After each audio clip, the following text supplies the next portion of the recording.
जय हिंद साथियों, आप सभी का स्वागत करता हूं आप सभी के अपने चैनल टारगेट सिलेक्शन में। साथियों, आज की इस वीडियो में एक ऐसा मॉक टेस्ट आप लोग देखने जा रहे हैं साथियों, यूपी पुलिस कांस्टेबल एग्जाम के लिए साथियों, जो आज से पहले आपने कभी नहीं देखा होगा। मैं वाकई में आपसे कह रहा हूं साथियों, अगर ये मॉडल पेपर आप पूरा देख लेते हैं तो आपकी तैयारी में साथियों 4 चांद बहुत आराम से लग जाएंगे और आपकी तैयारी मजबूत भी बहुत आराम से हो जाएगी। और जब तैयारी मजबूत हो जाती है तो सिलेक्शन लेना आपके लिए बहुत आसान हो जाता है। तो अगर आप वाकई में साथियों चारों सब्जेक्ट को पढ़ना चाहते हैं, math, reasoning, Hindi, GK, GS, current affair को साथियों, तो अगर इस वीडियो में साथियों आपने एंट्री कर दी है तो इस वीडियो को शुरू से लेकर अंत तक देख लेना। तैयारी आपकी बहुत मजबूत हो जाएगी। कोई इसका दूसरा पार्ट नहीं, कोई तीसरा पार्ट नहीं, पहला पार्ट और यही आखिरी पार्ट है एक तरीके से। तो पहला प्रश्न आपकी स्क्रीन पर है साथियों कि प्रेम सागर किसकी रचना है? तो आप लोग ध्यान रखेंगे लल्लू लाल की रचना है साथियों प्रेम सागर। उसके बाद देखिए निम्नलिखित में से सर्वनाम इसमें से कौन सा है? आपको मालूम होना चाहिए साथियों कि सर्वनाम क्या है। बचपन में आपने पढ़ा होगा कि क्या पढ़ा होगा। पहली बात अगर बात करें संज्ञा किसे कहते हैं, तो किसी वस्तु, किसी जगह वगैरह के स्थान को संज्ञा कहा जाता है, किसी के नाम को संज्ञा कहा जाता है। उसके बाद आपने पढ़ा सर्वनाम क्या होता है, तो जो संज्ञा की जगह पर इस्तेमाल होते हैं ना शब्द, उनको सर्वनाम कहते हैं। जैसे कि मान लीजिए मोहन अच्छा लड़का है, तो मोहन क्या हो गया? संज्ञा हो गया। लेकिन अब दूसरी लाइन में लिखना है कि मोहन क्रिकेट बहुत अच्छा खेलता है। मान लीजिए मोहन एक अच्छा लड़का है, उसके बाद मैंने मोहन की जगह पर इस्तेमाल कर लिया कि वह क्रिकेट बहुत अच्छा खेलता है, तो वह यहां पर क्या हो जाएगा? सर्वनाम हो जाएगा। अरे भाई, संज्ञा की जगह पर ही तो हमने वह शब्द लिखा है, तो संज्ञा की जगह पर जिन शब्दों का इस्तेमाल होता है वो आपके सर्वनाम कहलाई जाती है। बात आपने बहुत पहले पढ़ रखी होगी। तो कुल मिला के अगर बात करते हैं साथियों सर्वनाम, इसमें से कौन सा शब्द है बताइए। जैसे कि बताइए अगर बात करें, ठीक है ना, तो कुल मिला के घर आपका संज्ञा है, पहाड़ भी एक संज्ञा है, नदी भी एक संज्ञा है, लेकिन आप कैसा शब्द हो जाएगा? एक सर्वनाम हो जाएगा। उसके बाद देखिए निम्नलिखित में से किस वाक्य में विशेषण का प्रयोग हुआ है बताइए। देखिए विशेषण का पहली बात तो ये आती है कि विशेषण वास्तव में होता क्या है। जैसे कि मान लीजिए आपका नाम सुरेश है, मैंने लिखा आपकी लंबाई लंबे हैं आप, ठीक है, तो सुरेश लंबा है।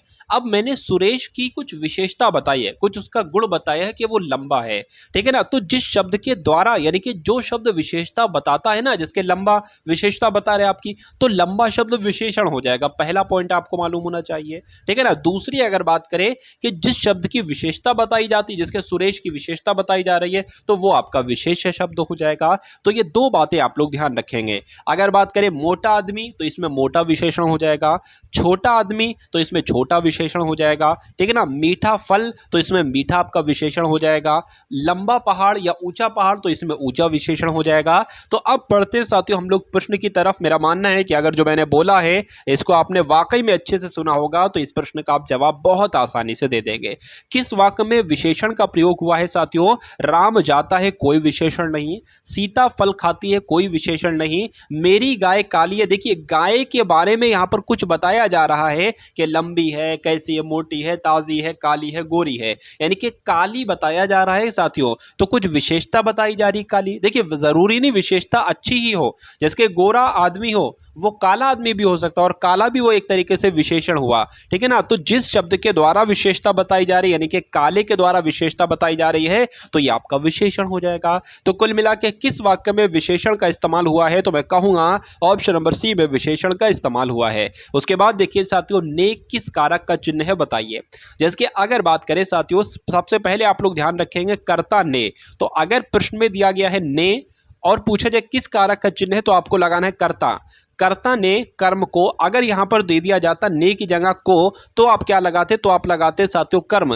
कर्ता ने कर्म को कर्ण से, अगर यहां पर ने की जगह दे दिया जाता से, तो आप लगाते कर्ण। संप्रदान की अगर बात करें तो साथियों संप्रदान क्या होता है? संप्रदान के लिए। तो अगर यहां पर ने की जगह पर के लिए आ जाता तो आप लगाते साथियों संप्रदान। लेकिन यहां पर है ने, तो पूछा जा रहा है किस कारक का चिन्ह है, तो यह कर्ता कारक का चिन्ह है, जिनका आंसर यहां पर ऑप्शन नंबर ए है। तो बिल्कुल सही है भाई, बहुत बढ़िया, वेरी गुड क्लास। साथियों वाकई में क्लास आपके लिए बहुत शानदार होने वाली है। मेरा मानना है कि हिंदी तो मैं आपकी शानदार करवा दूंगा इस एकमात्र क्लास के माध्यम से। तो साथियों वीडियो को आप सभी लोग लाइक कर दीजिए। मेरा दिल से ये समझ लीजिए, दिल से मैं आपसे बोल रहा हूं कि इस वीडियो को आप लोग अगर लाइक कर देते हैं तो मेरी ऐसी दुआ लगे कि ये समझ लीजिए आपका एग्जाम बहुत आसानी से क्रैक हो जाएगा। क्योंकि जो लोग साथियों लगे हुए हैं, पिछले सालों से लगे हुए हैं, उनको पछाड़ना अगर आपको है तो कुछ नया आपको करना होगा, कुछ नई चीज़ें आपको पढ़ना होंगी, परीक्षा वाला कंटेंट आपको पढ़ना होगा और परीक्षा वाला कंटेंट मैं आपको दूंगा जिससे एग्जाम आपका निकल जाए। ठीक है ना। कुल मिला के आपको सिर्फ और सिर्फ समय देना है, सिलेक्शन की गारंटी साथियों मैं आपको दूंगा। निम्नलिखित में से किस शब्द का प्रयोग हमेशा बहुवचन में होता है? देखिए कुछ शब्द ऐसे होते हैं जिनका मतलब वो बहुवचन में भी वैसा ही होते हैं। ठीक है ना। जैसे कि लड़का यहाँ पर एक वचन लिखा है, इसका बहुवचन भी होगा, बिल्कुल साथियों, लड़कों हो जाएगा, लड़के हो जाएगा, बहुवचन हो जाएगा। घोड़ा एक वचन लिखा हुआ है तो घोड़े का साथियों क्या हो जाएगा? घोड़ा का घोड़े हो जाएगा, बहुवचन हो जाएगा। वधु का वधुएं हो जाएगा। लेकिन प्राण का अगर बात करें तो अगर मैं आपसे कहूं कि इसका बहुवचन बनाइए तो आप नहीं बना पाओगे। तो कौन सा शब्द हमेशा बहुवचन में होता है? तो प्राण शब्द हमेशा बहुवचन में होता है, इसलिए जिनका आंसर यहां पर सी था तो बिल्कुल सही था। अब उसके बाद देखिए अगला प्रश्न है कि किस शब्द का प्रयोग हमेशा पुल्लिंग में होता है? सॉरी, हमेशा नहीं बल्कि कौन सा शब्द पुल्लिंग है ये आपसे पूछा जा रहा है। मेरा मानना है साथियों अगर किसी भी शब्द में कैसा आ रहा है तो वो आपका पुल्लिंग हो जाएगा। लेकिन अगर किसी शब्द में साथियों कैसी शब्द आ रहा है, ये ऑटोमेटिक आता है साथियों, ये ऑटोमेटिक आता है। जैसे कि पंखा कैसा है, पंखे को कैसी ये थोड़ी ना कहोगे। अगर जिसके सामने कह दो कि भाई ये पंखा अच्छी है, वो सामने वाला हंसने लगेगा। ठीक है ना। किताब की अगर बात करें या मैं कहूं साथियों मान लीजिए कूलर कैसा है, ठीक है, तो कूलर कैसा यानी कि पुल्लिंग है कूलर। ठीक है। आदमी कैसा है, आदमी के साथ तो आदमी पुल्लिंग हो जाएगा। औरत कैसी, औरत के साथ कैसी का इस्तेमाल होगा। तो कुल मिला के जिस शब्द के साथ कैसा का वो आपका पुल्लिंग होगा और जिसके साथ कैसी का वो आपका स्त्रीलिंग होगा। देखिए इच्छा कैसी है तो ये तो स्त्रीलिंग हो जाएगा। राष्ट्र कैसा है, राष्ट्र के साथ कैसा आएगा और कैसा आ जाएगा तो ये आपका पुल्लिंग शब्द हो जाएगा। रक्षा कैसी है, योग्यता कैसी है, तो कुल मिला के ये तीनों आपके स्त्रीलिंग है। ऑप्शन नंबर बी वाला आपका पुल्लिंग है। अब उसके बाद देखिए साथियों कौन से शब्द अब स्त्रीलिंग आपको बताने, तो अभी साथियों मैंने आपको बताया था जिस शब्द में साथियों कैसी का इस्तेमाल हो जाए, क्या कैसी का इस्तेमाल हो जाए वो आपका स्त्रीलिंग शब्द हो जाता है। उपहार कैसा है, पुल्लिंग होगा। ग्रंथ कैसा है, पुल्लिंग होगा। मस्तक कैसा है, पुल्लिंग होगा। रचना कैसी है साथियों, तो रचना के साथ कैसी का हुआ इसलिए आपका ये पुल्लिंग शब्द हो जाएगा, सॉरी स्त्रीलिंग शब्द हो जाएगा। उसके बाद देखिए मैं तस्वीर देखता हूं, इस वाक्य में भूतकाल होगा। बताइए मैं तस्वीर देखता हूं, यह वाक्य भूतकाल में अगर आप बनाएंगे तो कैसे बनाएंगे? मैं तस्वीर देखूंगा तो ये तो साथियों भविष्य काल का उदाहरण हो जाएगा, ये तो वर्तमान काल का उदाहरण लग रहा है। मैं तस्वीर देखी या मैं तस्वीर देखूं, तो कुल मिला के भूतकाल की जब हम बात करते हैं साथियों तो मैं तस्वीर, मैंने तस्वीर, क्या मैं तस्वीर देखूं तो सही नहीं लग रहा है। मैंने तस्वीर देखी ये आपका साथियों भूतकाल में हो जाएगा और यही आपका बिल्कुल सही जवाब हो जाता। भाई बहुत बढ़िया, वेरी गुड क्लास। लड़का चिट्ठी लिखता है ये वाक्य कर्मवाच्य में अगर होगा तो साथियों कैसे होगा बताइए। देखिए कर्मवाच्य की अगर बात करें, पहली बात तो आपको यह ध्यान होना चाहिए, मालूम होना चाहिए, अगर किसी वाक्य में आपको ने दिख रहा है, जैसे कि राम ने खाना खाया, तो वो आपका कर्तृवाच्य का उदाहरण हो जाएगा। कैसा कर्तृवाच्य का उदाहरण हो जाएगा। लेकिन अगर किसी वाक्य में आपको के द्वारा दिख रहा है या मैं कहूं साथियों सिर्फ द्वारा दिख रहा है, जैसे कि राम के द्वारा खाना खाया गया या राम द्वारा खाना खाया गया, तो अगर ऐसा वाक्य आपके सामने आ जाए ना साथियों तो वहां पर आपका कर्मवाच्य हो जाएगा। तो कर्तृवाच्य की मैंने आपको ट्रिक बताई, मैंने आपको साथियों कर्मवाच्य की आपको ट्रिक बताई। ठीक है ना। उसके अलावा अगर बात करें साथियों, अगर बात करें यहां पर आपसे पूछा जा रहा है कर्मवाच्य क्या होगा। देखिए लड़के से चिट्ठी लिखी जाती है, अगर साथियों यहां पर अब बात करें लड़के ने चिट्ठी लिखा, ठीक है, पहली बात तो अगर बात करें साथियों ये वाक्य ही गलत है, शुद्ध ही नहीं है। लड़के ने चिट्ठी लिखी होना चाहिए। लड़के से चिट्ठी लिखी गया ये भी गलत है। लड़का ने चिट्ठी ये भी गलत है। लड़के से चिट्ठी लिखी जाती है ये आपका साथियों कर्मवाच्य हो जाता है। अगर ये होता कि लड़के के द्वारा चिट्ठी लिखी जाती है तब भी आपका कर्मवाच्य हो जाता है। तो कुल मिला के दोनों बातें आप लोग ध्यान रखेंगे। और एक चीज भाववाच्य की भी मैं आपको ट्रिक बता देता हूं, अगर किसी वाक्य में आपको से दिख जाए और उसी वाक्य में साथियों आपको नहीं दिख जाए तो वो आपका भाववाच्य का उदाहरण होता है। जैसे कि तुमसे खाना नहीं खाया जाता है, तो इसमें साथियों नहीं भी आ गया और से भी आ गया, तो कुल मिला के भाववाच्य का उदाहरण हो जाएगा। उसके बाद देखिए अगला प्रश्न है कि अशुद्ध वाक्य आपको चुनना है, बताइए। यानी कि 4 ऑप्शन आपके सामने है, 4 वाक्य आपके सामने, इसमें से 3 वाक्य शुद्ध हैं और 1 वाक्य अशुद्ध है, बताइए। तो अगर बात करें अध्यापक ने पाठ पढ़ाया, अध्यापक ने पाठ पढ़ाया ये तो सही है। अध्यापिका ने कहानी सुनाई ये भी सही है। लड़के ने रोटी खाया नहीं होना चाहिए, रोटी खाई होना चाहिए। तो दिक्कत कहां पर है? ऑप्शन नंबर सी वाले में, तो यही आपका सही जवाब है। उसके बाद देखिए साथियों वाकई में अगर आपको ये क्लास पसंद आ रही है तो इस क्लास को एक बार लाइक कर दीजिए साथियों। देखिए, ईश्वर कृपा से, ईश्वर का कृपा से हम सुरक्षित हैं, ईश्वर की कृपा से या ईश्वर के कृपा से या ईश्वर को कृपा से। तो साथियों यहाँ पर आपका राइट आंसर जो जाएगा यानी कि ईश्वर की कृपा से हम सुरक्षित हैं। हथियार डालना, इस मुहावरे का मतलब क्या होता है साथियों बताइए। तो इसका मतलब क्या होता है साथियों, अगर बात करें तो हारना इसका मतलब होता है। क्या? हारना इसका मतलब होता है, और आपको कभी भी नहीं हारना है। उसके बाद देखिए, आंख न दीदा काढ़े कसीदा एक लोकोक्ति है, और इसका मतलब क्या होता है, बहुत निपुण बनना नहीं, साधन न होने पर भी काम कर लेना नहीं, सर्वथा अयोग्य नहीं, योग्यता न रहने पर भी काम करने की शेखी भरना। साथियों ये आपका हो जाएगा आंख न दीदा काढ़े कसीदा, इस लोकोक्ति का मतलब हो जाएगा। उसके बाद देखिए, मैंने घर जाना था, वाक्य में अशुद्ध अंश आपसे पूछा जा रहा है। तो मैंने घर जाना था नहीं होता है साथियों, मुझे घर जाना था ये होना चाहिए, यानी कि अशुद्धि तो मैंने में हो जाएगी, इसलिए सही जवाब आपका ए के साथ जाएगा। जो कठिनाई से मिलता है साथियों उसको क्या कहा जाता है, तो उसको दुर्लभ कहा जाता है। सही जवाब आपका ऑप्शन नंबर बी हो जाता है। अनिल और अनल का सही मतलब आपको बताना है साथियों क्या होता है, कि अनिल का मतलब क्या होता है साथियों, आप सभी लोग जानते हैं अनिल को हवा कहा जाता है, हवा कह लो या वायु कह लो, तो या तो ए हो सकता है या सी हो सकता है। उसके अलावा अनिल को क्या कहा जाता है, अनिल को पानी नहीं कहा जाता साथियों, अग्नि कहा जाता है, आग कहा जाता है। तो कुल मिला के आपका राइट आंसर जो होगा वो ऑप्शन नंबर ए के साथ जाएगा। निम्नलिखित में से तद्भव शब्द साथियों इसमें से कौन सा बताइए। तो यहाँ पर अगर बात करते हैं साथियों, तद्भव शब्द कौन सा लग रहा है, तो ऑप्शन नंबर ए वाला लग रहा है, अचरज। लिखावट में प्रत्यय अगर मैं आपसे पूछूं तो क्या होगा, तो साथियों क्या होगा, आवट यहाँ पर प्रत्यय एक तरीके से हो जाएगा, और जिनका आंसर यहाँ पर डी था तो बिल्कुल सही था।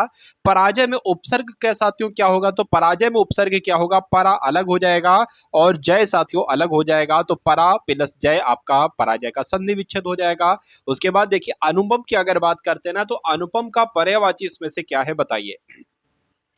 तो अनुपम को अद्वितीय कहा जाता है। क्या कहा जाता है साथियों, अद्वितीय कहा जाता है। उसके बाद देखिए, कालिंदी का पर्यायवाची क्या होगा, तो कालिंदी की अगर बात करें ना, यमुना का एक तरीके से दूसरा नाम होता है साथियों कालिंदी। तो कालिंदी का पर्यायवाची क्या हो जाएगा, यमुना, और यमुना का एक तरीके से पर्यायवाची कालिंदी भी हो जाएगा।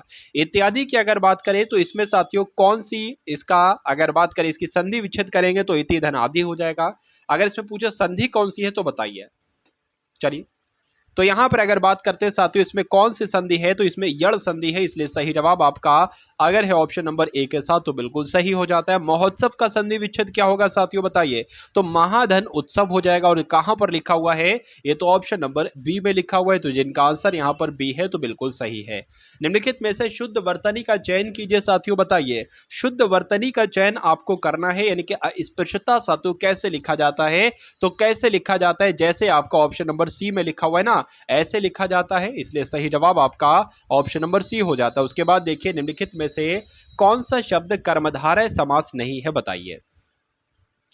देखिए, कर्मधारय समास की अगर बात करें तो नीलगाय में कर्मधारय समास है, कर्ताकृत में कर्मधारय समास है, और प्रिय सखा में कर्मधारय समास है, लेकिन विद्या अभ्यास में कर्मधारय समास नहीं है, नहीं है, तो यही आपका सही जवाब हो जाता है। उसके बाद देखिए, अल्पज्ञ का आपसे पूछा जा रहा है कि विलोम क्या होगा साथियों बताइए। तो अल्पज्ञ का विलोम क्या होता है, अल्पज्ञ का विलोम होता है सर्वज्ञ, या आप लोग ध्यान रखेंगे, इसलिए जिनका आंसर यहाँ पर ऑप्शन नंबर ए है तो बिल्कुल सही है। चिरंतन की अगर बात करें तो चिरंतन का साथियों विलोम क्या होता है बताइए। यहां पर विलोम आपको बताना है, चिरंतन का विलोम क्या होता है, चिरंतन का विलोम नश्वर होता है, राइट आंसर आपका भी हो जाता है। गरल की अगर बात करें कि गरल का विलोम क्या होता है, तो गरल का विलोम साथियों सुधा हो जाता है, आंसर आपका बी के साथ जाएगा। उसके बाद देखिए साथियों, कृष्ण का विलोम क्या होता है, तो कृष्ण का विलोम होता है हष्ट पुष्ट, इसलिए जिनका आंसर यहां पर ऑप्शन नंबर बी हो जाता है तो बिल्कुल सही हो जाता है। विनय पत्रिका की भाषा आपसे पूछी जा रही है साथियों क्या है, तो विनय पत्रिका की जो भाषा थी ना साथियों, वो ब्रज भाषा थी, यह आपके एग्जाम में बहुत आपसे पूछा जाता है, तो इस प्रकार जिनका आंसर यहां पर ऑप्शन नंबर ए है तो बिल्कुल सही है। उसके बाद देखिए, आदि काल को वीरगाथा काल किसने कहा था बताइए। तो आदि काल को वीरगाथा काल किसने कहा था, पंडित रामचंद्र शुक्ल ने कहा था, इसलिए सही जवाब आपका ऑप्शन नंबर सी हो जाता है। निम्नलिखित में से कौन सी कृति महादेवी वर्मा की है बताइए। तो इन चारों कृतियों में से अगर बात करें, जो निहारिका कृति है वो किसकी कृति है साथियों? महादेवी वर्मा की कृति है। इसलिए जिनका आंसर यहाँ पर ऑप्शन नंबर ए तो बिल्कुल सही है। उसके बाद देखिए कि इनमें से साथियों सर्वनाम कौन सा शब्द है, बताइए। देखिए यहाँ पर अगर बात करें साथियों, सारा का सारा की अगर बात करें, ये एक तरीके से संज्ञा है, लेकिन सर्वनाम यहाँ पर कौन सा शब्द है? तो ऑप्शन नंबर ए वाला शब्द सर्वनाम है। निम्नलिखित में से विशेषण की अगर बात करते हैं ना, विशेषण, तो विशेषण मैंने आपको बताया था साथियों, क्या आपको बताने की निम्नलिखित में से विशेषण क्या है, बताइए। चलिए देखिए यहां पर अगर बात करें साथियों, मान लीजिए यहां पर मैंने लिखा एक तरीके से जो आपका अगर बात करें शांत जो है ना, शांत आपका जिसके शांत आदमी, तो आदमी की विशेषता बताई इसने कि शांत आदमी है, ठीक है ना। तो कुल मिला के आपका राइट आंसर जो जाएगा वो ऑप्शन नंबर डी के साथ जाएगा। उसके बाद देखिए सीता सो रही है वाक्य का काल आपसे यहाँ पर पूछा जा रहा है। तो सीता सो रही थी आपसे पूछा जा रहा है वाक्य का काल। तो देखिए यहाँ पर पूर्ण भूतकाल तो होगा नहीं, यहाँ पर अपूर्ण भूतकाल होगा। क्यों? क्योंकि अभी भी सो रही ही है, ठीक है ना। तो कुल मिला के राइट आंसर आपका ऑप्शन नंबर सी हो जाता है। शब्द पुल्लिंग शब्द आपसे पूछा जा रहा है, इसमें से कौन सा शब्द पुल्लिंग है, बताइए। देखिए आशा कैसी है तो स्त्रीलिंग हो जाएगा, आज्ञा कैसी है तो स्त्रीलिंग हो जाएगा, गरिमा कैसी है तो स्त्रीलिंग हो जाएगा, लेकिन सागर कैसा है तो ये आपका साथियों पुल्लिंग हो जाएगा। तो आपका राइट आंसर जो जाएगा वो ऑप्शन नंबर डी के साथ जाएगा। आम खाया जाता है, इसमें आपसे पूछा जा रहा है वाच्य। चलिए साथ उसके बाद देखिए अगले नंबर का प्रश्न है, आम खाया जाता है, इसमें कौन सा वाच्य है साथियों, बताइए। तो इसमें कौन सा वाच्य है? इसमें साथियों कर्म वाच्य है, ये आप लोग ध्यान रखेंगे। राइट आंसर आपका जाएगा ऑप्शन नंबर बी के साथ। अब उसके बाद देखिए साथियों, अब आपके सामने यहाँ पर जीके के क्वेश्चन साथियों आ चुके हैं। करंट अफेयर के पहले हम लोग कुछ क्वेश्चंस देखेंगे, उसके बाद साथियों जीके के क्वेश्चंस देखेंगे। तो साथियों यहाँ पर देखिएगा, और सभी क्वेश्चन बहुत इंपॉर्टेंट है। एक तरीके से अगर बात करूं तो पूरी जीके के जो सबसे इंपॉर्टेंट टॉपिक्स बनते हैं, उनके सभी इंपॉर्टेंट क्वेश्चंस बनते हैं, उनको साथियों यहाँ पर एक तरीके से ऐड किया गया है। देखिए भारत के 50वें मुख्य न्यायाधीश कौन है साथियों? तो जो वर्तमान समय पर मुख्य न्यायाधीश है वो एक तरीके से 50वें मुख्य न्यायाधीश हैं, और इनका नाम धनंजय वाई चंद्रचूड़ है। तो आपका राइट आंसर जो जाएगा साथियों वो ऑप्शन नंबर ए के साथ जाएगा। उसके बाद देखिए कन्याश्री प्रकल्प योजना किस राज्य की है साथियों? तो ये पश्चिम बंगाल ने साथियों योजना शुरू की है। इस योजना का नाम है कन्याश्री प्रकल्प योजना। उसके बाद देखिए अगले नंबर का प्रश्न है कि निम्नलिखित में से किस राज्य ने देश का पहला सरकारी स्वामित्व वाला ओटीटी प्लेटफॉर्म सी स्पेस मार्च 2024 में साथियों लॉन्च किया है? तो ये केरल की बात है, यानी कि केरल में साथियों लॉन्च किया गया है। तो पहला यानी कि भारत का पहला सरकारी स्वामित्व वाला ओटीटी प्लेटफॉर्म जिसका नाम है सी स्पेस, तो ये कहां पर लॉन्च किया गया है? ये केरल में लॉन्च किया गया। उसके बाद देखिए एससीओ की फुल फॉर्म साथियों क्या होती है, बताइए। चलिए तो एससीओ की फुल फॉर्म क्या होती है साथियों? संघाई कॉर्पोरेशन ऑर्गेनाइजेशन होती है, ये आप लोग ध्यान रखेंगे। राइट आंसर आपका ऑप्शन नंबर सी हो जाता है। चलिए उसके बाद देखिए प्रधानमंत्री नरेंद्र मोदी जी ने 13 से 14 फरवरी 2024 तक किस देश की आधिकारिक यात्रा की थी? तो साथियों ये तो संयुक्त अरब अमीरात में गए थे फरवरी महीने में, 13-14 फरवरी को साथियों ये संयुक्त अरब अमीरात की यात्रा पर गए थे। राइट आंसर आपका जाएगा ए के साथ। डेनमार्क के नए राजा के रूप में साथियों किसने पदभार संभाला है? तो आप लोग ध्यान रखेंगे मोटे फ्रेडरिक्सन इनका नाम है, और डेनमार्क के ये नए राजा बन चुके हैं। अब उसके बाद देखिए नेक्स्ट नंबर का क्वेश्चन है, त्रिपिटक धर्म किस ग्रंथ से साथियों संबंध? तो इसका संबंध त्रिपिटक का संबंध है ना साथियों बौद्ध ग्रंथ से है, ये आप लोग ध्यान रखेंगे। आंसर आपका जाएगा बी के साथ। उसके बाद देखिए अगला प्रश्न आपकी स्क्रीन पर है कि श्रीलंका पर विजय प्राप्त करने वाला चोल वंश का सबसे प्रतापी राजा कौन था साथियों? तो राजेंद्र प्रथम आप लोग ध्यान रखेंगे। आपका बिल्कुल सही जवाब हो जाता है। चलिए विरूपाक्ष मंदिर की अगर बात करें साथियों तो इसका निर्माण किसके द्वारा किया गया था? तो चालुक्य के द्वारा इसका निर्माण किया गया था विरूपाक्ष मंदिर का। उसके बाद देखिए कि होयसल की राजधानी की अगर बात करें तो इसका नाम क्या है? यानी कि होयसल की राजधानी साथियों क्या है? तो द्वार समुद्र ही होयसल की राजधानी है, ये आपको मालूम होना चाहिए। राइट आंसर आपका सी के साथ जाएगा। मत्त विलास प्रहसन नाटक के रचयिता कौन है? तो इसके नाटक के रचयिता कौन है साथियों? महेंद्र वर्मन प्रथम की अगर बात करें तो ये मत्त विलास प्रहसन नामक नाटक के रचयिता है। राइट आंसर आपका जाएगा ऑप्शन नंबर ए के साथ। आधुनिक भारत के प्रथम राष्ट्रवादी कवि किसे माना जाता है, बताइए। तो यहां पर अगर बात करें साथियों डेरोजियो का नाम आप लोग ध्यान रखेंगे, क्योंकि आधुनिक भारत का प्रथम राष्ट्रवादी कवि किसे कहा जाता है? तो डेरोजियो को कहा जाता है। आनंद मठ के साथियों लेखक कौन है आपसे पूछा जा रहा है, तो बंकिम चंद्र चटर्जी का नाम आप लोग ध्यान रखेंगे। क्यों? क्योंकि यही आनंद मठ के लेखक हैं। अब उसके बाद देखेंगे साथियों, नेक्स्ट नंबर का क्वेश्चन है कि संविधान के उल्लंघन के लिए राष्ट्रपति के विरुद्ध अभियोग कार्यवाही किसमें शुरू की जा सकती है। तो किसमें शुरू की जा सकती है साथियों? संसद के किसी भी सदन में शुरू कर सकते हैं, लोकसभा में भी और राज्यसभा में भी। उसके बाद देखिए, स्वतंत्र भारत के पहले गृह मंत्री साथियों कौन थे, तो इनका नाम था सरदार वल्लभ भाई पटेल। वल्लभ भाई पटेल इनका नाम था, ठीक है ना। तो कुल मिला के स्वतंत्र भारत के पहले गृह मंत्री थे। उसके बाद देखिए, ड्रेन ऑफ वेल्थ का सिद्धांत साथियों किसने प्रतिपादित किया था, बताइए। तो किसने प्रतिपादित किया था? दादा भाई नौरोजी ने प्रतिपादित किया था। इसलिए राइट आंसर जिनका यहां पर ऑप्शन नंबर बी है तो बिल्कुल करेक्ट है। इको मार्क की अगर बात करें तो किसी उत्पाद पर दिए गए किस प्रमाण का चिन्ह होता है कि वह उत्पाद किफायती कीमत वाला है, या वह उत्पाद पर्यावरणीय दृष्टि से अनुकूल है, या नष्ट होने वाला नहीं है, या अच्छी किस्म का है। तो साथियों उसका मतलब जो होता है ना, वो पर्यावरणीय दृष्टि से अनुकूल है, उसका यह मतलब होता है इको मार्क का।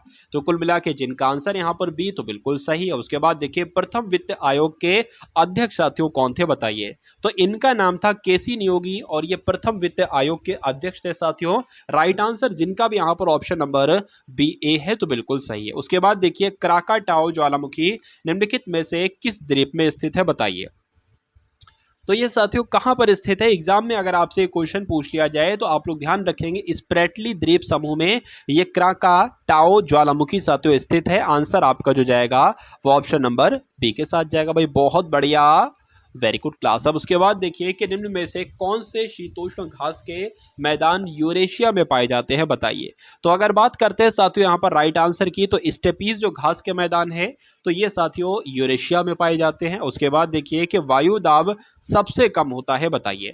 तो यहां पर अगर बात करें साथियों, ग्रीष्म ऋतु में वायु दाब सबसे कम होता है। राइट आंसर आपका जो जाएगा वो ऑप्शन नंबर डी के साथ जाएगा। उसके बाद आपसे पूछा जा रहा है कि ये नीरी की अगर बात करें ये कहां पर है, तो नीरी कहां पर है साथियों? नीरी नागपुर में है। राइट आंसर आपका ए के साथ जाएगा। अब उसके बाद देखिए, ग्रीन मफलर किससे संबंधित है, बताइए। तो ग्रीन मफलर किससे संबंधित है साथियों? ध्वनि से संबंधित है। सही जवाब आपका जाएगा ऑप्शन नंबर सी के साथ। निम्नलिखित में से कौन एक विश्व का विशालतम पारिस्थितिकी तंत्र है, आपसे पूछा जा रहा है। तो आप लोग यहाँ पर साथियों ध्यान रखेंगे, समुद्र आपके इस प्रश्न का बिल्कुल सही जवाब हो जाता है कि विश्व का विशालतम पारिस्थितिकी तंत्र कौन सा है साथियों? तो समुद्र है। राइट आंसर आपका जाएगा ऑप्शन नंबर ए के साथ। चलिए अब उसके बाद देखिए, अगले नंबर का प्रश्न आपकी स्क्रीन पर है। निम्नलिखित युग्मों में से किन भौतिक राशियों के समान विमीय सूत्र नहीं है? तो किन की बात चल रही है साथियों? क्या आपका राइट आंसर होगा? तो अगर बात करें बल और दाब, आपके इस क्वेश्चन का बिल्कुल सही जवाब हो जाता है। वॉशिंग मशीन का कार्य सिद्धांत है, तो साथियों वॉशिंग मशीन का कार्य सिद्धांत जो है वो अपकेंद्रण है। आंसर आपका जाएगा ए के साथ। उसके बाद देखिए, चंद्रमा पर वायुमंडल नहीं होने का कारण क्या है साथियों? तो ये पृथ्वी के निकट है, सूर्य से प्रकाश प्राप्त करता है, ये पृथ्वी की परिक्रमा करता है, या इस पर गैस अणुओं का पलायन वेग उनके वर्ग माध्य मूल के वेग से कम होता है। तो ये आपका साथियों बिल्कुल सही जवाब हो जाता है। उसके बाद देखिए, तेल जल के पृष्ठ पर फैल जाता है, क्यों? क्योंकि तेल जल की अपेक्षा अधिक घना है? नहीं। तेल जल की अपेक्षा कम घना है? नहीं। तेल का पृष्ठीय तनाव जल से अधिक है, या तेल का पृष्ठीय तनाव जल से कम है? तो साथियों तेल का जो पृष्ठीय तनाव है ये जल से कम है, इसलिए तेल जल के पृष्ठ पर फैल जाता है। उसके बाद देखिए, नेक्स्ट नंबर का क्वेश्चन है कि तेज हवा वाली रात्रि में ओस नहीं बनती है, क्यों? क्यों नहीं बनती है? क्योंकि वाष्पीकरण की दर तेज हो जाती है, इसलिए नहीं बनती। इसलिए राइट आंसर आपका ऑप्शन नंबर ए हो जाता है। अब उसके बाद देखिए, अगले नंबर का क्वेश्चन है, चलिए। सर्वाधिक विद्युत चालकता वाला तत्व क्या है, बताइए। तो सबसे ज्यादा विद्युत चालकता किसकी है? तो चांदी की है। उसके बाद देखिए, स्टील को कठोरता प्रदान करने के लिए मिलाई जाती है, तो साथियों क्या मिलाई जाती है? आप लोग ध्यान रखेंगे, क्रोमियम मिलाई जाती है। इसलिए राइट आंसर जिनका भी यहाँ पर ऑप्शन नंबर डी है तो बिल्कुल सही है। नीले थोते की जब हम बात करते हैं तो नीले थोते को साथियों क्या कहा जाता है? तो आप लोग ध्यान रखेंगे, कॉपर सल्फेट कहा जाता है नीले थोते को। राइट आंसर आपका ए के साथ जाएगा। अब उसके बाद देखिए, इनमें से आनुवांशिकी का जनक किसे माना जाता है, बताइए। तो किसे माना जाता है? ग्रेगर जॉन मेंडल को ही आनुवांशिकी का जनक कहा जाता है। ये बहुत इंपॉर्टेंट क्वेश्चन है। अब उसके बाद देखिए, नेक्स्ट नंबर का क्वेश्चन है कि सूक्ष्म जीवाणु युक्त पदार्थ का शीतकरण एक प्रक्रिया है जिसका कार्य है, तो जिसका कार्य है जीवाणुओं का नाश करना? नहीं। जीवाणुओं के विकास की गति घटाना नहीं, जीवाणुओं को निष्क्रिय करना या जीवाणुओं के जीव द्रव्य का संकुचन करना। तो अगर साथियों बात करें जीवाणुओं को निष्क्रिय करना, ये आपके प्रश्न का बिल्कुल सही जवाब हो जाता है और जिनका भी आंसर यहाँ पर ऑप्शन नंबर सी है तो बिल्कुल सही है। अब उसके बाद देखिए अगला प्रश्न है कि रोडोफाइसी शैवालों में कौन सा वर्णक होता है बताइए। तो कौन सा वर्णक होता है साथियों? लाल वर्णक होता है। अंतरराष्ट्रीय न्यायालय में नियुक्त भारतीय न्यायाधीश साथियों कौन है बताइए। तो यहाँ पर अगर बात करते हैं साथियों तो कौन है, किसकी बात चल रही है?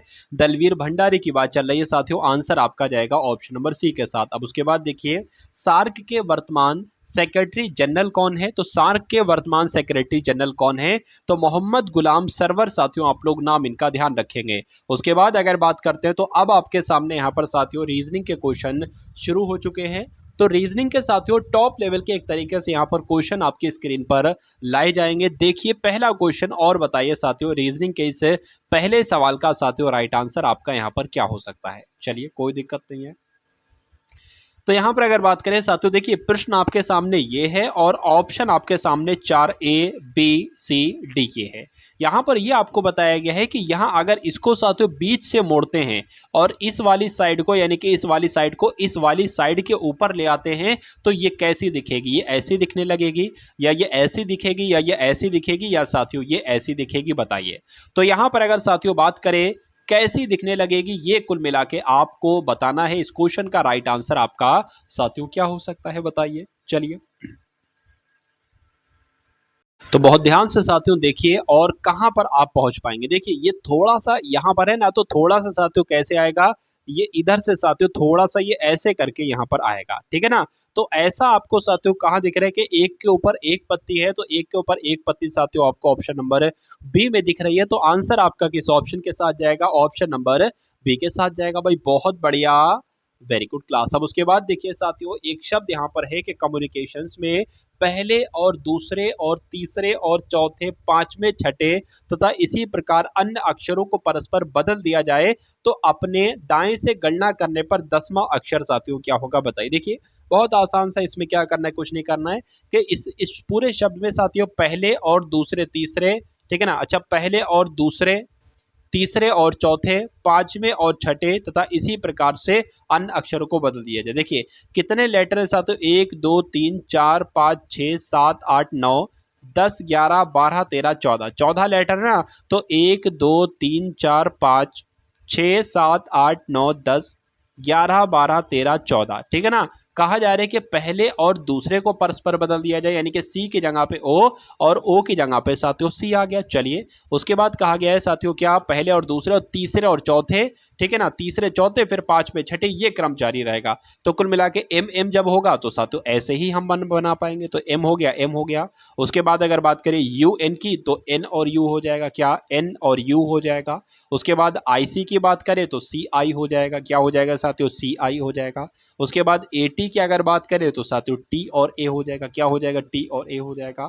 आई ओ की बात करें साथियों तो क्या हो जाएगा? ओ और आई हो जाएगा। उसके बाद एन एस की बात करें तो क्या हो जाएगा? एस और एन हो जाएगा। तो अक्षरों को परस्पर बदल दिया जाए तो अपने दाएं से, यानी कि दाएं तो साथियों इधर से होगा, तो दाएं से गणना करने पर 10वां अक्षर कौन सा होगा? तो 1 2 3 4 5 6 7 8 9 10 10, तो कुल मिला के 10वां कौन सा बना साथियों? आपका एन बना और एन आपका बिल्कुल सही जवाब हो जाता है और जिनका आंसर यहाँ पर ऑप्शन नंबर बी है तो बिल्कुल करेक्ट भाई। बहुत बढ़िया, वेरी गुड क्लास।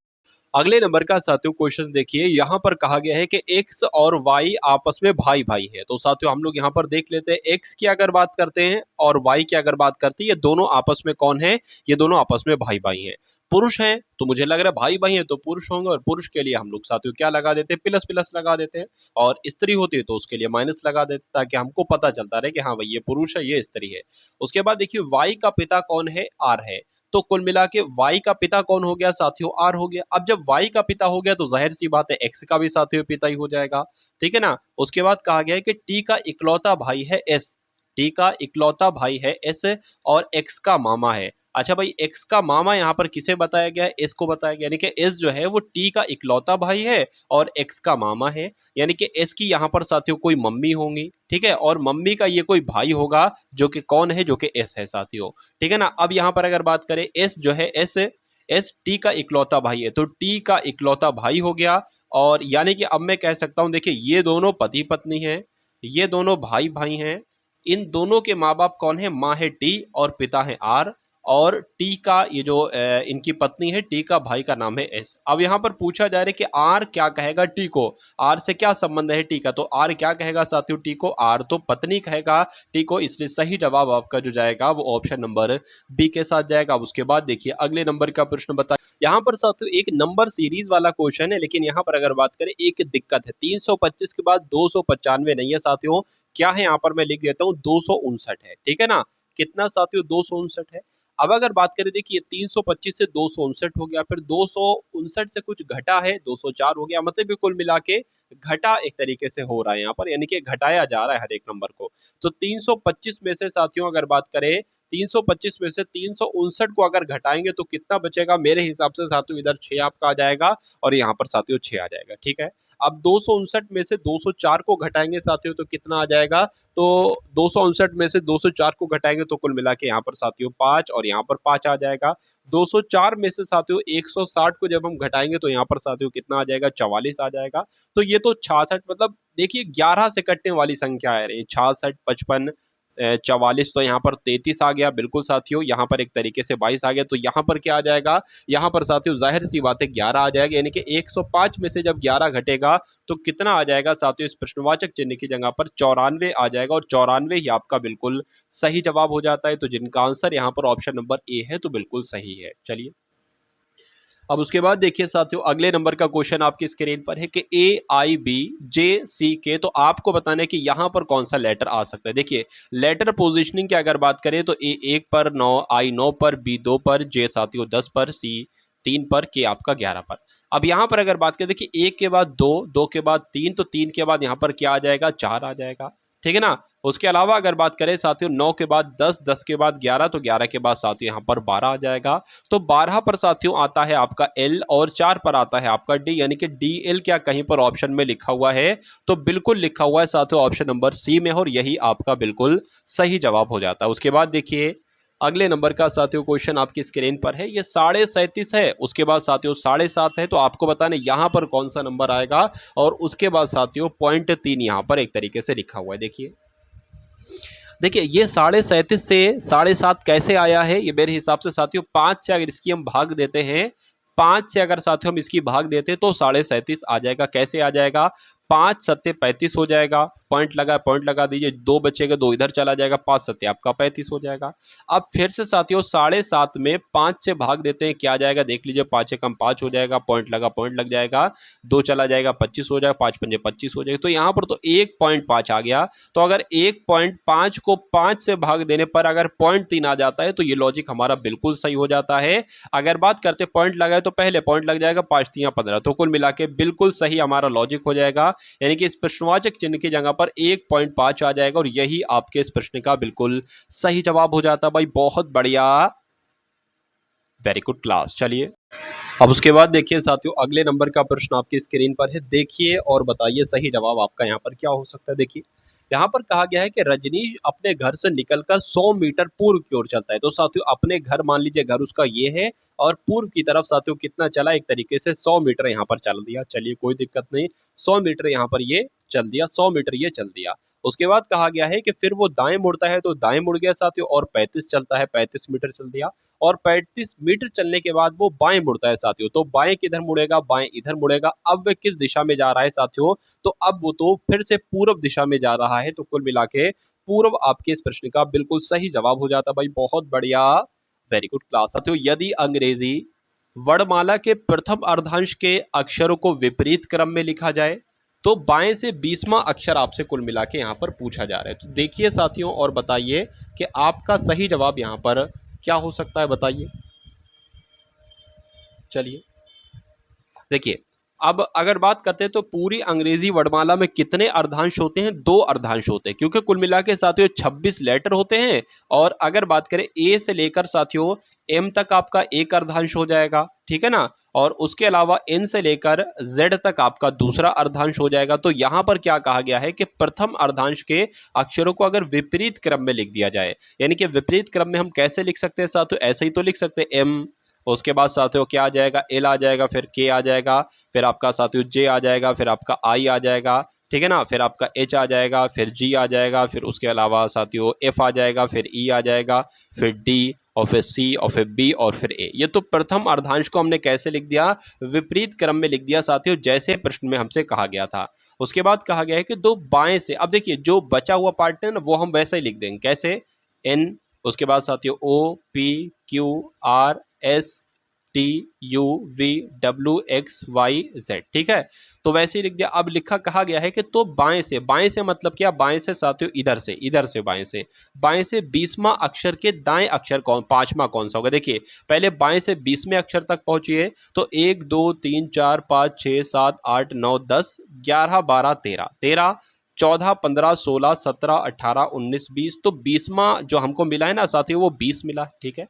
अब कह रहे हैं कि 20वें अक्षर के दाएं आपको जाना, 20वें अक्षर का दायां पता क्या होगा, 20वें अक्षर का दायां इधर को होगा, तो इधर को पांचवा अक्षर क्या होगा, तो 1 2 3 4 5, पांचवा अक्षर क्या हो जाएगा साथियों, वाई हो जाएगा, और वाई ही आपके इस प्रश्न का बिल्कुल सही जवाब हो जाता है। तो जिनका आंसर कुल मिला के यहाँ पर ऑप्शन नंबर सी है, तो बिल्कुल सही है भाई, बहुत बढ़िया, वेरी गुड क्लास। यदि रीजन को साथियों कोड भाषा में क्या लिखा गया है, 5 लिखा गया है, तो यहाँ पर बिलीव्ड लिखा हुआ है, बिलीव्ड को साथियों 7 लिखा गया है, तो गवर्नमेंट को आपसे पूछा जा रहा है साथियों क्या लिखा जाएगा। देखिए यहाँ पर अगर बात करें, यहाँ पर कितने लेटर हैं, 6 लेटर हैं, तो यहाँ पर एक घटा के लिख दिया गया, 5 लिख दिया गया।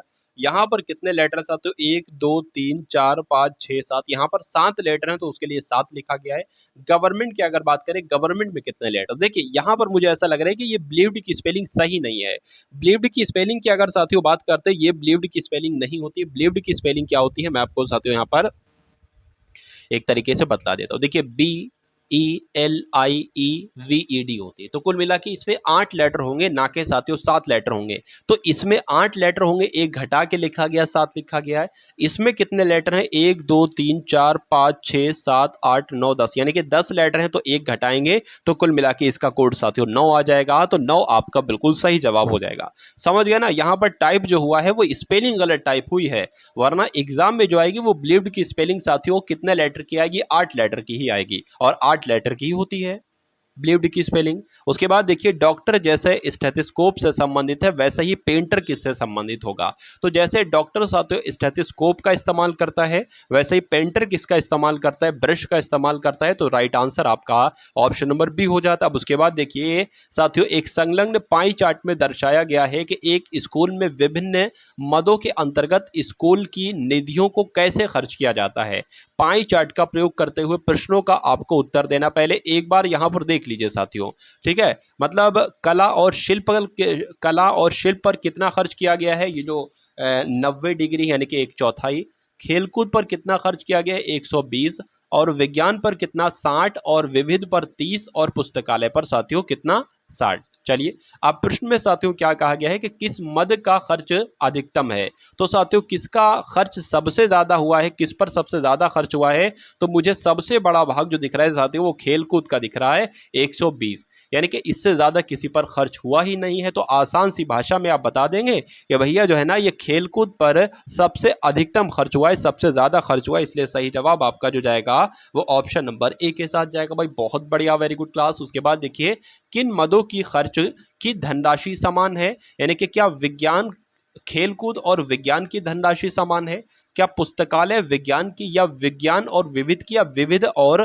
पुस्तकालय की। तो साथियों ये भी हम लोग उसे पाई चार्ट से ही देखकर पता लगाएंगे किसकी किसकी समान है। चलिए तो यहां पर अगर साथियों बात करते हैं, देखिए क्या 120 किसी की है, नहीं है, क्या 30 किसी और की है, नहीं है, क्या 90 किसी और की नहीं है, एक तो ये 60 इसकी भी है और 60 इसकी भी, तो मैं कह सकता हूं साथियों क्या विज्ञान की और पुस्तकालय की जो मद है ना साथियों, जो खर्च हुआ है विज्ञान और पुस्तकालय का, इसका बराबर है, तो विज्ञान और पुस्तकालय साथियों आपका बिल्कुल सही जवाब हो जाता भाई, बहुत बढ़िया, वेरी गुड क्लास। अब उसके बाद देखिए साथियों अगले नंबर, ये देखिए एक पाई चार्ट आपको दे दिया जाता है आपके एग्जाम में, और उससे 5 क्वेश्चंस आपसे पूछे जाते हैं। अब उसके बाद देखिए खेलकूद और कला विज्ञान के खेलकूद और कला व शिल्प के खर्च का अनुपात क्या है।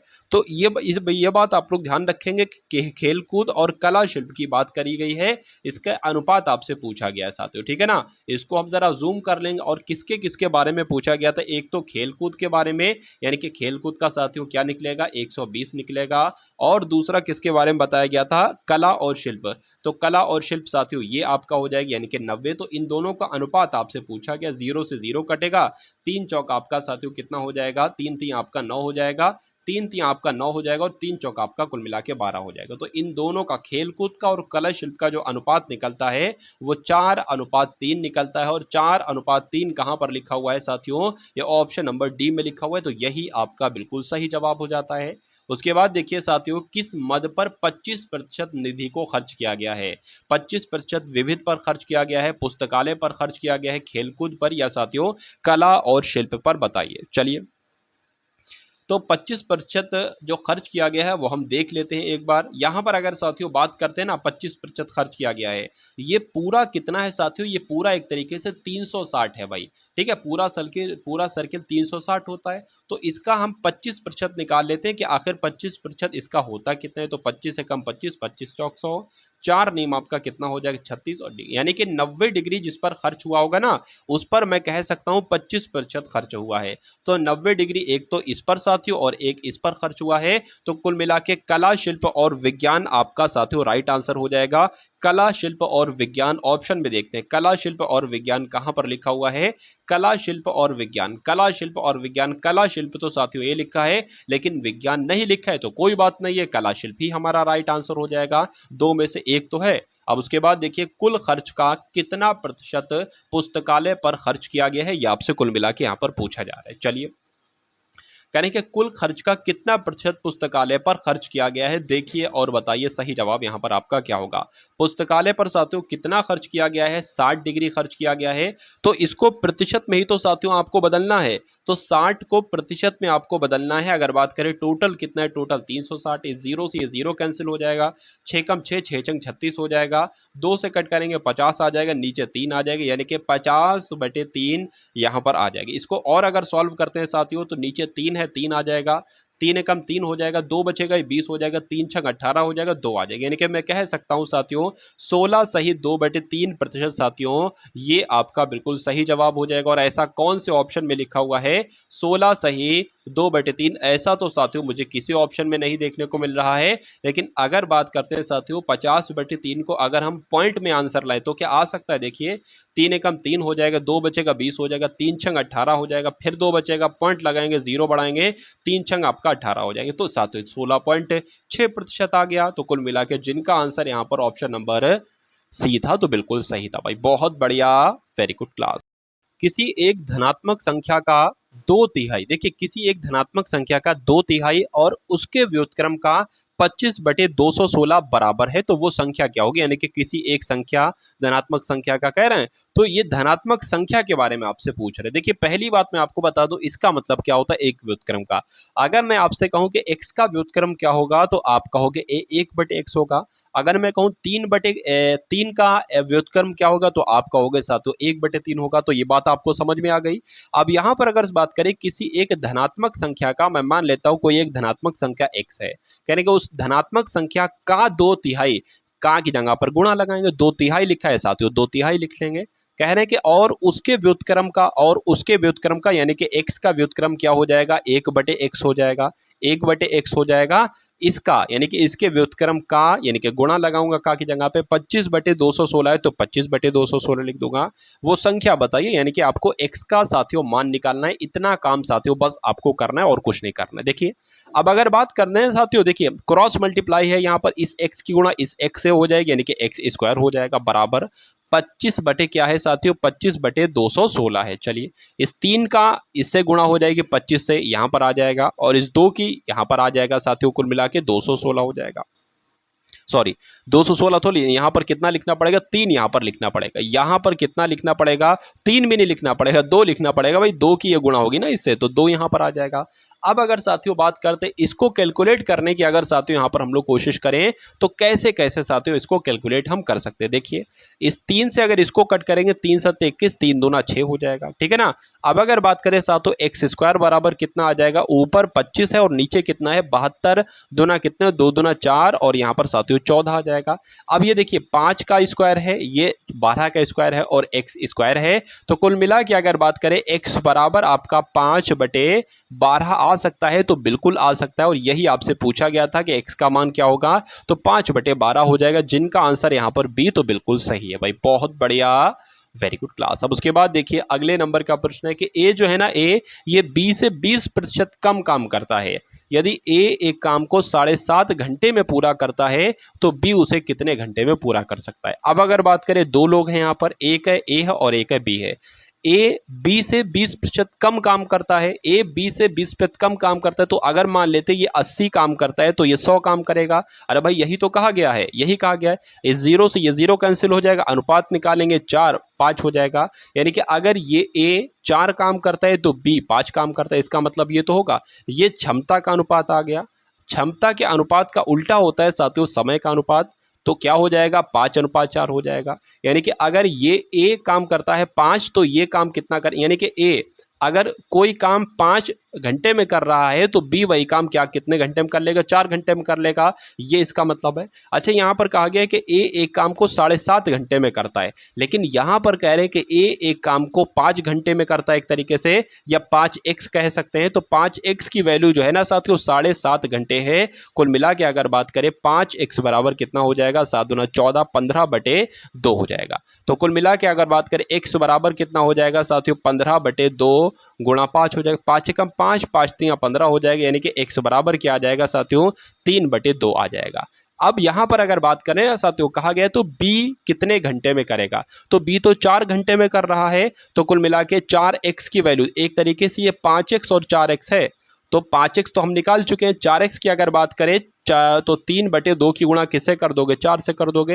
यानी कि 3 दूना आपका कितना हो जाएगा, एक तरीके से 3 दूना 2 दूना आपका 4 हो जाएगा, कट जाएगा, और 2 3 कितना हो जाएगा 6 हो जाएगा।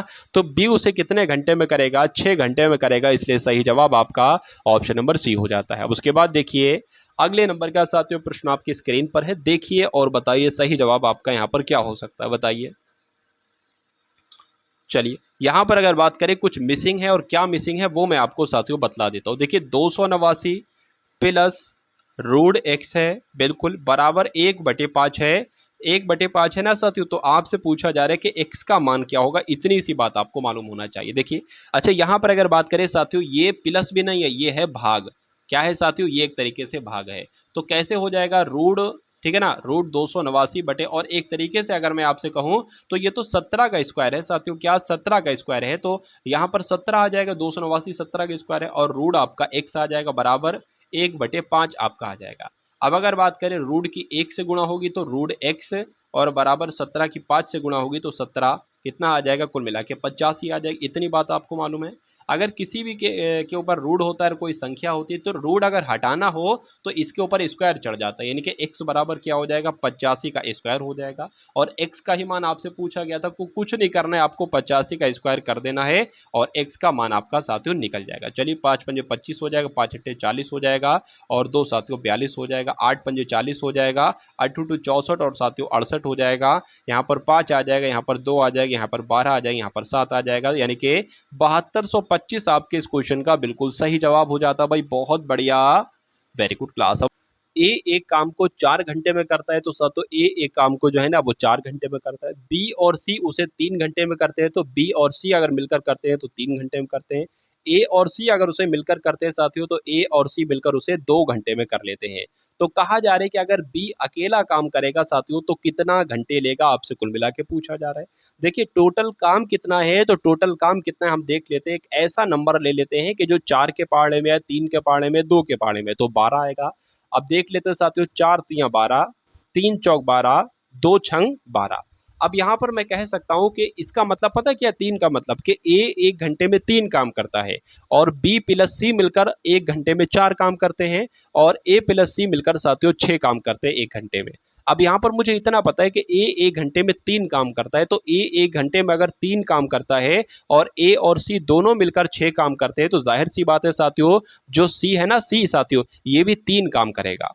ठीक है, अब सी हमें पता चल गया 1 घंटे में 3 काम करता है और ये दोनों मिलकर साथियों 4 काम कर रहे हैं, तो बी कितना काम करेगा? बी 1 करेगा काम। ठीक है, अब यहां पर कहा गया कि बी अगर अकेले उस काम को करे तो कितना घंटे लेगा। देखिए टोटल काम 12 है, तो टोटल काम 12 है और 1 घंटे में बी 1 काम कर रहा है, तो बी को ये काम पूरा निपटाने में कितने घंटे लगेंगे साथियों? 12 घंटे लगेंगे। इसलिए सही जवाब आपका जो जाएगा वो ऑप्शन नंबर बी यानी कि 12 घंटे के साथ जाएगा। भाई बहुत बढ़िया, वेरी गुड क्लास। अब उसके बाद देखिए साथियों, आज की इस क्लास का अंतिम क्वेश्चन आपकी स्क्रीन पर है, देखिए और बताइए साथियों सही जवाब आपका क्या होगा। कि कोई व्यापारी सामान बेचते समय अंकित मूल्य पर 40% छूट देता है। चलिए 40% छूट देता है और उसे 30% की हानि होती है, 30% की हानि होती है।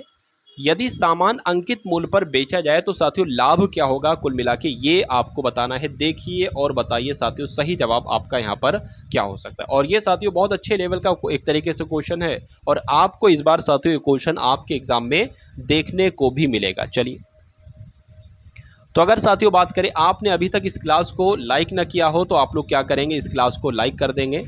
और अगर आपने साथियों इस वीडियो को शेयर न किया हो तो एक बार इस वीडियो को आप लोग शेयर भी साथियों ज़रूर कर देंगे।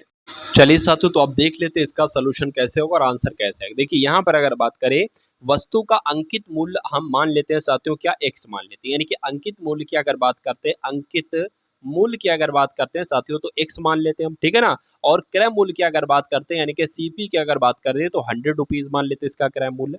अब देखिए साथियों यहाँ पर क्या कहा गया है कि एक व्यापारी बेचते समय अंकित मूल्य पर 40% की छूट देता है, तो अंकित मूल्य एक्स है, अंकित मूल्य पर 40% की छूट देता है, यानी कि वो इसको 60% में साथियों बेचता है, ठीक है ना।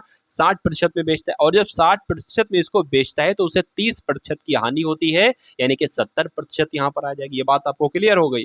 अरे भाई 20% की हानि होती है तो 80 लिखते हैं, 30% की हानि हो रही है तो साथियों 70 आप लिख रहे हैं। अब देखिए इस जीरो से यह जीरो कैंसिल हो जाएगा, पहली बात साथियों, ठीक है ना। इस जीरो से ये जीरो आपका कैंसिल हो जाएगा। या उसके अलावा अगर बात करें, अब x बराबर आपका क्या आ जाएगा साथियों, 700 आ जाएगा और बटे क्या आ जाएगा, 6 आ जाएगा। इसको अगर और कट करेंगे साथियों तो ऊपर 350 आ जाएगा और नीचे साथियों 3 आ जाएगा। ये क्या निकला साथियों, ये आपकी x की वैल्यू निकली, यानी कि ये आपका अंकित मूल्य एक तरीके से निकल गया। अब यहाँ पर पूछ रहे हैं लाभ कितना हुआ है साथियों, तो लाभ के लिए तो हम क्या करेंगे साथियों, अंकित मूल्य एक तरीके से अगर बात करें लाभ के लिए हम साथियों क्या करेंगे, इन दोनों को आपस में साथियों घटाएंगे। किसको किसको घटाएंगे, देखिए साथियों किसको किसको घटाएंगे, 350 बटे 3 माइनस 100, ये क्रय मूल्य आपका ये अंकित मूल्य है। तो अगर इसको घटाएं साथियों तो 350 माइनस 300 बटे 3 आ जाएगा, यानी कि ऊपर क्या बचेगा 50 और नीचे क्या बचेगा साथियों 3। तो ये एक तरीके से आपका साथियों क्या हो जाएगा, लाभ प्रतिशत हो जाएगा। अब इसको कैलकुलेट कर लो साथियों कि 3 नीचे आ रहेगा साथियों और 3 एकम 3 हो जाएगा, 2 जाएगा 20 हो जाएगा ये साथियों, 3 छंग 18 हो जाएगा, बचेगा कितना 2 बचेगा। तो कुल मिला के 16 सही 2/3% का लाभ होता है और यही आपका बिल्कुल सही जवाब हो जाता है। भाई बहुत बढ़िया, वेरी गुड क्लास। तो ये साथियों क्लास आपको कैसी लगी, उम्मीद करता हूँ क्लास आपको पसंद आई होगी। अगर पसंद आई है तो इस क्लास को एक बार लाइक करके इस वीडियो को एक बार शेयर आप लोग अवश्य करेंगे। तो मिलते हैं हम सभी लोग आने वाली वीडियो में। जय हिंद साथियों।